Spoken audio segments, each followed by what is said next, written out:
All right. Well, I have 9:55, so I'm going to go ahead and introduce you and get you started. And so, hello, everyone, and welcome to Distance Learning Best Practices, presented today by Dawn Dutton. My name is Emily Gleekus, and I'll be moderating this session for Dawn. Before we get started, just a few quick notes. If you'll go ahead and double-click on the box on your screen that has the nice picture of the beach, that will make Dawn's presentation the biggest part of your screen that you're looking at so that you can clearly see everything he's trying to show you. If you're having trouble with it being too small still, there is a gray arrow above the chat where you can hide the chat. That will make the video feed larger for you. As he's presenting, if you have any questions, feel free to write them in the chat bar on the right side of the screen, and then I'll read them out to Dawn. And with that, I'm going to go ahead and hand the mic over to Dawn. All right, outstanding. Thank you, Emily.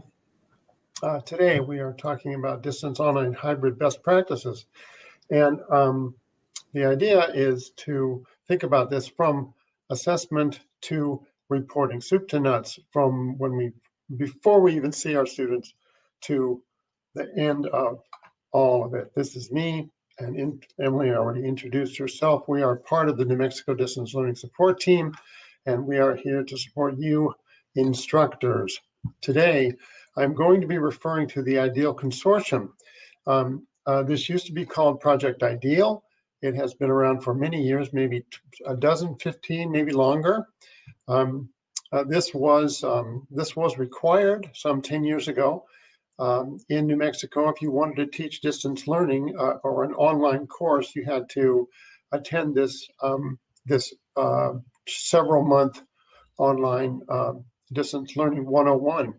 I did that when I started the online adult education course at DACC.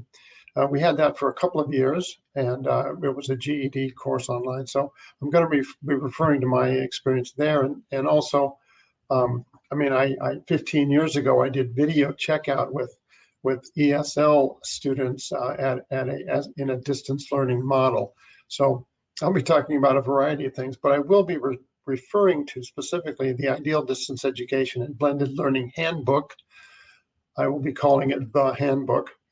And it's at this address here, which is pretty long, but if you search Project IDEAL, look for the August 2019 version or updated version of this document, this handbook, and a lot of what I'm talking about comes from there, and it's really a lot of stuff that has been around the same many of the ideas for a good long time, and I think proven sound. This is what it looks like. The Ideal Distance Education Blended Learning Handbook, the 6th edition. Just FYI, if you're searching around the website, this is what you're looking for. And I'm going to be referring to the appendices that have some of the documents I'm going to recommend that you use today.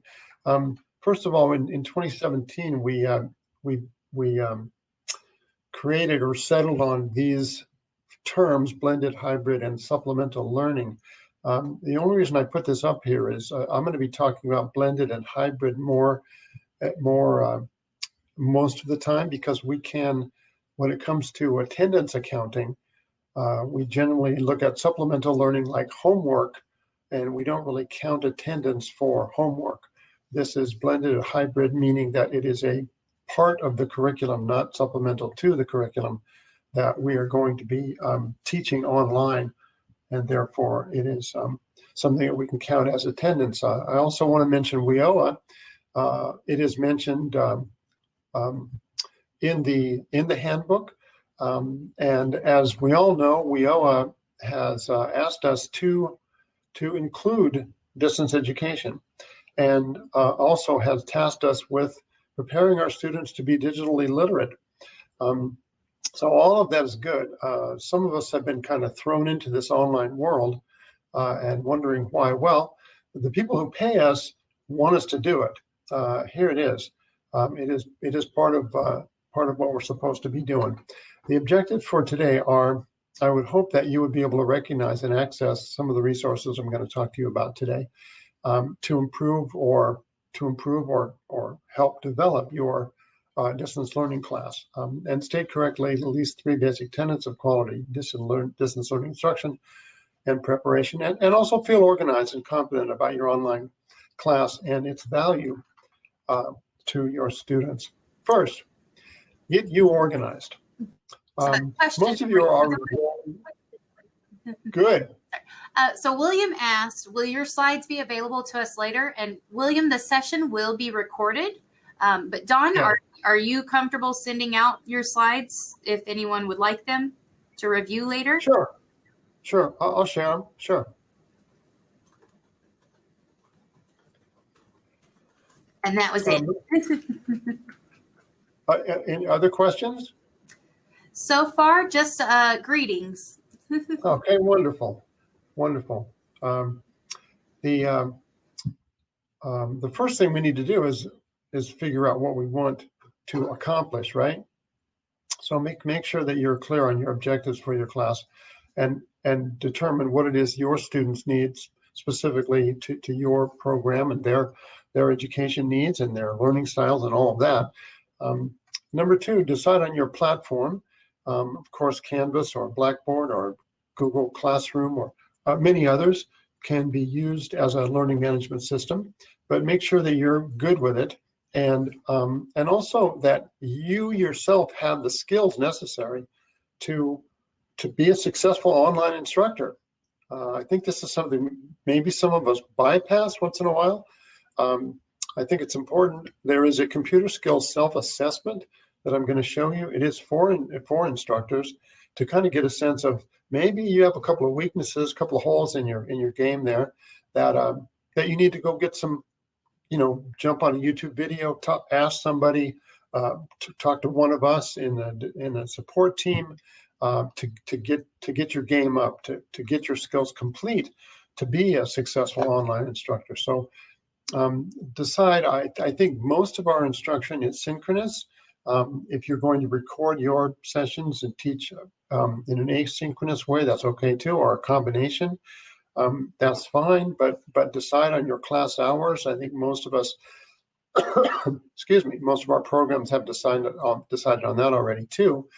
But also this spring, when my wonderful ESL classes got shut down and I had to teach online exclusively, I was happy to get any kind of response, any time of day, 7 days a week, right? I wanted to get anybody I could to come to the class and stay in the class and all that. So hopefully you will think about establishing office hours or a time when your students, I'm going to recommend that you meet with your students one-on-one. Occasionally, some students need it, some don't, but this is going to be different than a classroom situation. Even in the classroom, you have one-to-one contact. You're always checking in with each student individually. So we need to think about doing that online as well. You can do that during your office hours or another kind of time, but having office hours might, keep your home life and your work life organized in a good way. Of course, we're doing formative assessment and post-testing. We want to get enough hours to post-test and reporting for your own continuous improvement and for NRF. This is the computer skills assessment for teachers. This is the ideal from the handbook. This just again, it's a self-check. It's a self-assessment. Something you need to do. You can do if you feel like there might be some things that you need to learn. So again, this is in the appendix of the handbook. Now, onboarding, the most important part, not the most important part, a very, very important part. The quote in the handbook is, orientation is a key component of retention. Porter and Sturm, 2006, found that learner persistence in distance education programs was connected to the quality of the orientation. We know this from experience. We know this from most of you know it, and you have an orientation program in your school already. Well, I recommend that you do a little more than that. As an online teacher, you have to make sure that your students are oriented to your specific way of teaching, your specific assignments, things that you want to do. And I want to show you the first thing that you might want to do. I found it very, very good, is this learner intake survey. Have each student take this thing, because you'll see here that it's not about, can you send a text, are you comfortable with the computer? Yeah, of course. But here it says, at home I have a quiet place where I can study. Things like that. This is the 2-page, this is just the first page here on my screen. But again, in the appendix of the handbook, this is where you can find this survey for students to honestly answer this. It's 2 pages, it's probably 25 questions, and it includes, computer skills and what you can do, but it also answers all these kinds of questions. And also, it's going to give you a sense of what kind of learning style your students are how they learn best, and you can customize your instruction to better suit them. And then, after you're organized and you're ready to go with your assessments, I recommend you get contact information, and all the contact information you can. I struggled with my students in March and April, when I went to the school's records, and I called and emailed and texted the students, and their cell phone number was incorrect, their address was wrong, their email was wrong, it was somebody else's, it was mom's, it was their girlfriend's, whatever. I remember distinctly having a student that was doing okay in class, and all of a sudden, some years ago, was doing good in my online class, and he dropped off the face of the earth. Well, finally got a hold of him. Turns out he broke up with girlfriend. Well, girlfriend had the nice laptop that he was using, so he didn't have his email, et cetera, et cetera. So if I'd had mom's phone number, his phone number, brother's phone number, a bunch of information, it might have helped. So get contact information to reach your students, and assess and assist them before you start the class. I know I feel like I want to get into the content of my class also, and that everybody should know how to do this by now, but we need to take time, I think, to do this. Practice with fun things online, practice with actual content, and assess computer skills along the way. You're going to be doing that. You're going to ask your students to do things, answer questions, return information to you, etc. And so you'll be assessing their computer skills, how well they're able to do that. And when you practice with actual content, whether that's math or science or English or whatever, you can assess their content skills. Then it's time to rock and roll. And when we rock and roll, we take a little break sometimes, and we think about something else. For 60 seconds, we're going to take a break right now. Remember big crowds, loud music, fun? Yeah, barely. But I would like you to answer the question in the chat right now. If you could go see your favorite band, just go to a concert. No problem, no mask, no problem. It's 2019. You want to go see your favorite band? Who is that? Can you write that in the chat, please?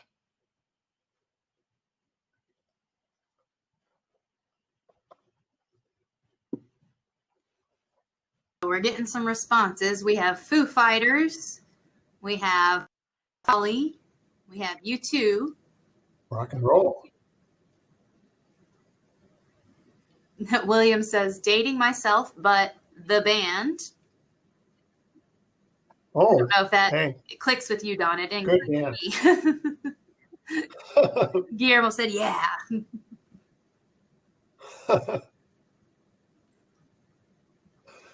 Well, I'll tell you, I have dreams of going out to live music again. Maybe someday soon, eh? Yeah. Any other responses? Just that Guillermo agrees, yes. And I'm right there with you. I miss my live music. Okay. All right. Thank you for the 60-second brain break, brought to you by rock and roll. I said practice, and because practice makes progress. One of the I read some data, some research data recently that in an online environment, but our students are by themselves. They feel terrible. They're alone. They don't know who to ask, and it's very common for them not to know what to do, what exactly you want them to do in your assignment. So, we used to be able to, in a blended environment where you see your students, you can practice this stuff. A lot of times that one-on-one instruction is going to be you doing a Zoom call with somebody, or in another platform, even a phone call, having that conversation, step by step. How do you get into there? How do you do that, etc. So give clear instructions. Let students know what you want. Keep it simple and respond early and often. To let your students know how they're doing. For example, USA Learns is a learning program, right?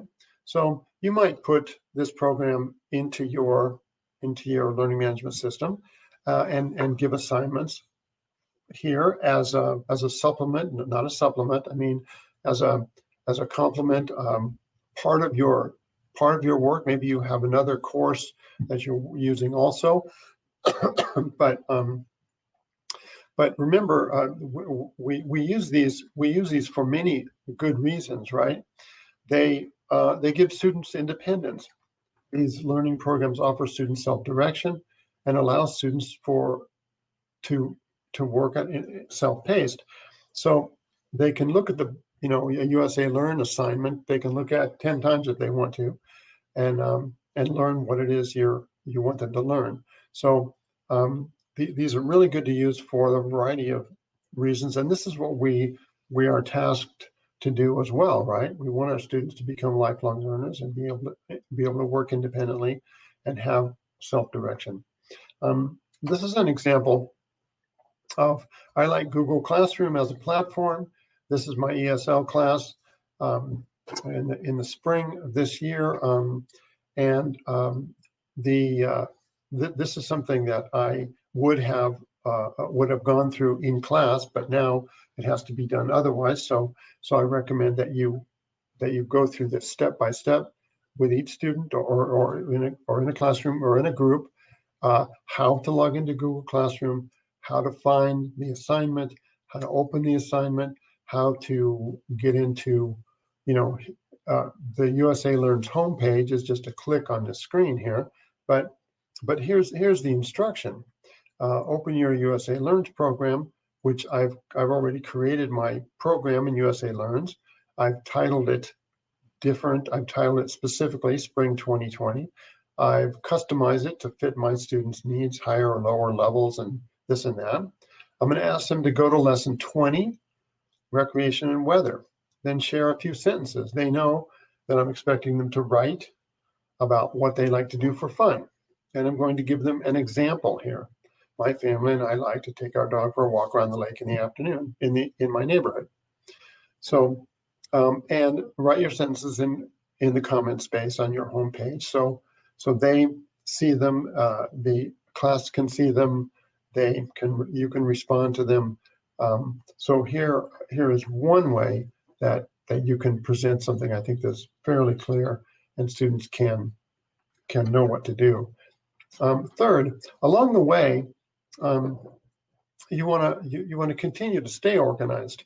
In online learning, we often wander off in a variety of ways, I think more than we would in a classroom setting. And your instruction may become a little more individualized.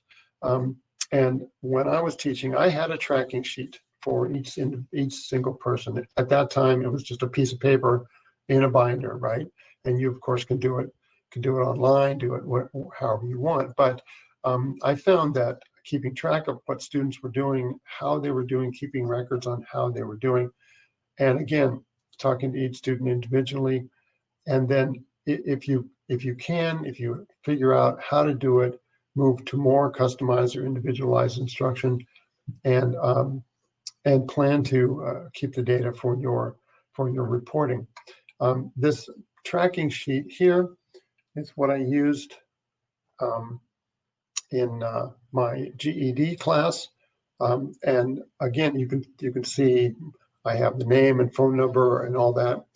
And here it says username and password. Well, I recommend that you keep usernames and passwords for everything, every program, for every student.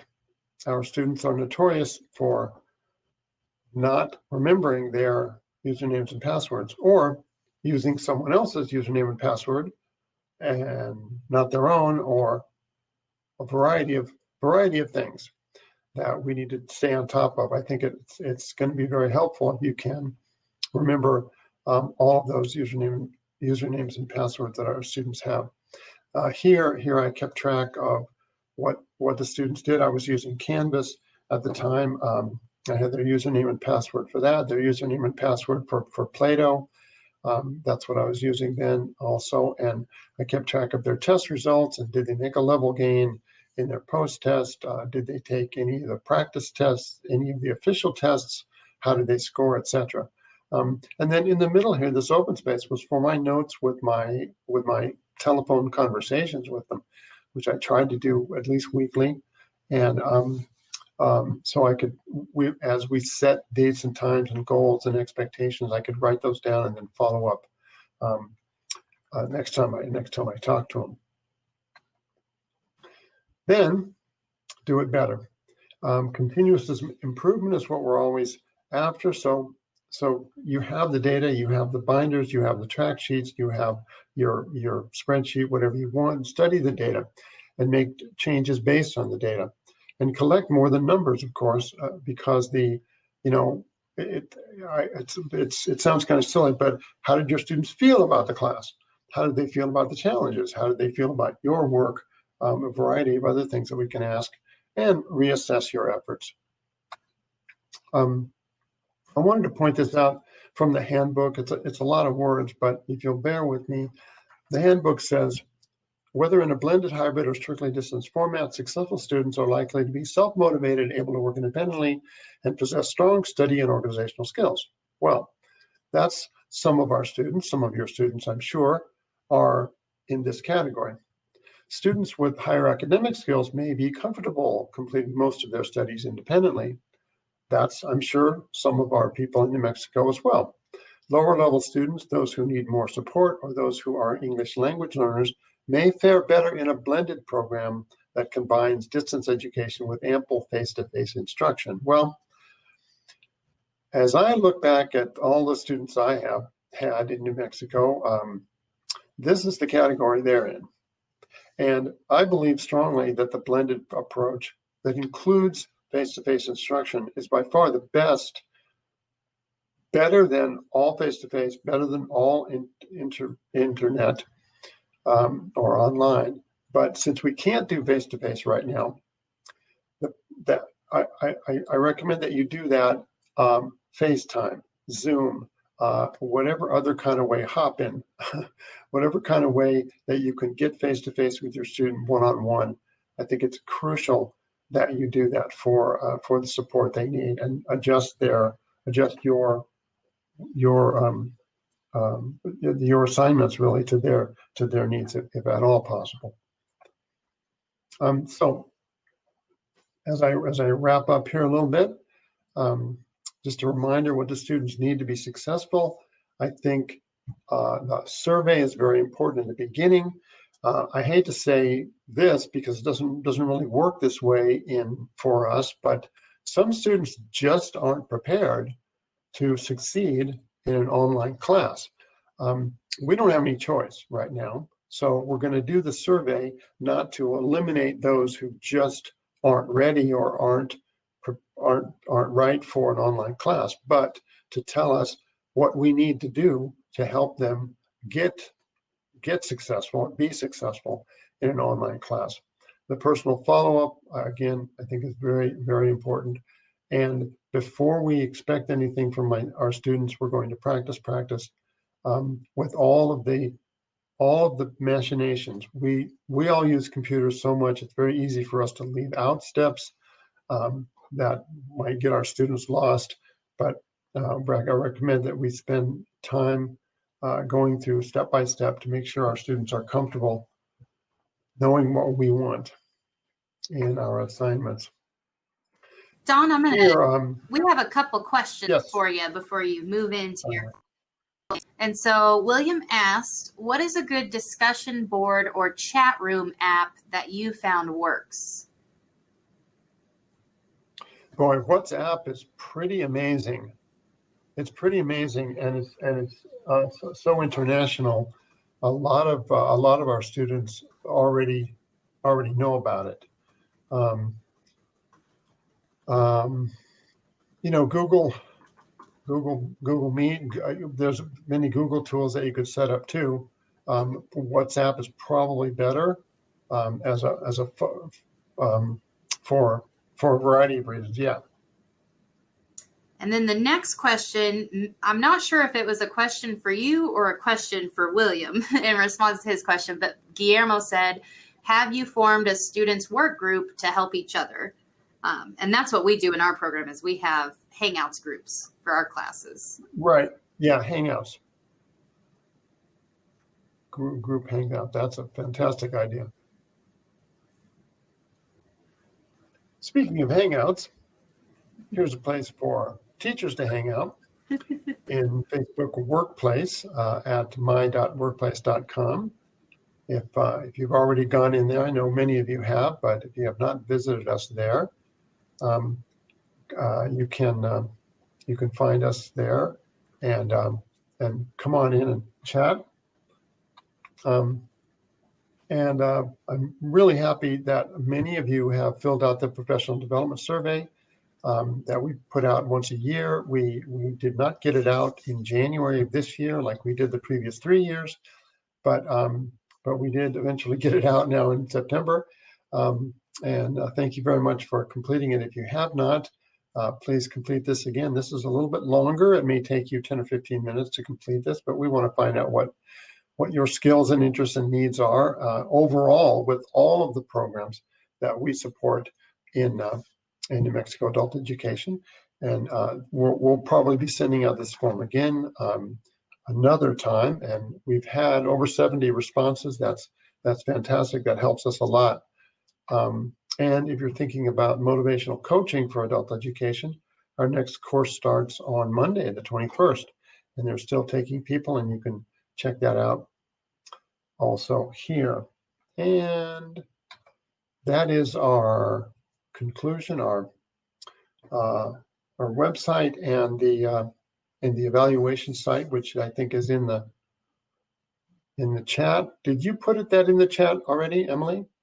Yes, all of the links that Don mentioned there at the end are in the chat on the right if you are looking for anything else. And then we have about 10 minutes left if anyone has any questions for Don.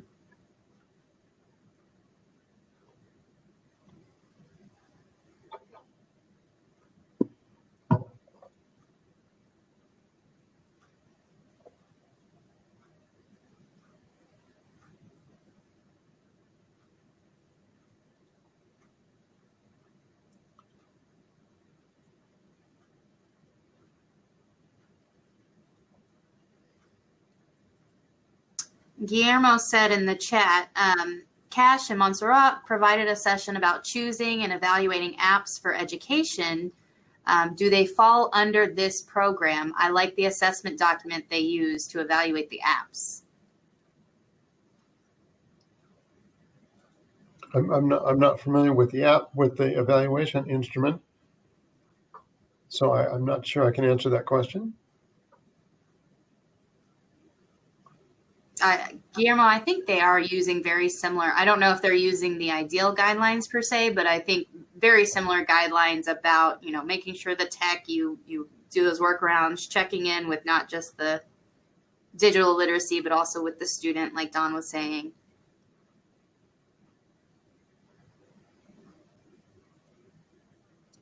And your distance learning support team will be offering the Ideal Consortium